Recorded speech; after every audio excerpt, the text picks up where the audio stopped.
বৃহস্পতিবার পবিত্র রাতে কেউ যদি এই দোয়াটি 100 বার পরে কোনো দিন পৃথিবীর কোনো মানুষের কাছে তার হাত পাততে হবে না, পৃথিবীর সবকিছু তার পায়ের নিচে আল্লাহ হাজির করে দিবেন, দারিদ্রতা থেকে মুক্তি দান করবেন, বিপদ আপদ থেকে মুক্তি দান করবেন, তার সম্মানকে সুউচ্চতা দান করবেন, অসুস্থতা থেকে দূরে রাখবেন, আল্লাহর অশেষ দয়া ও রহম তাকে দান করে দিবেন। সুবহানাল্লাহ। বৃহস্পতিবার রাত এটি গুরুত্বপূর্ণ রাত।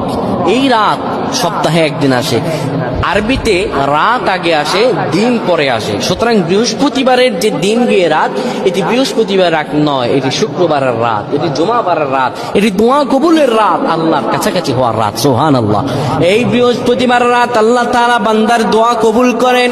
কেউ যদি বৃহস্পতিবার রাতে ঈশা নামাজের পরে পবিত্র হয়ে ইয়া হাইয়ু ইয়া হাইয়ু ইয়া হাইয়ু ইয়া রফিয়ু ইয়া রফিয়ু ইয়া রফিয়ু এই দোয়াগুলো পড়তে পারে 100 বার, আল্লাহ রাব্বুল আলামিন তার মর্যাদা বৃদ্ধি করে দিবেন, তার জীবনটাকে আমার আল্লাহ সুন্দরভাবে সাজিয়ে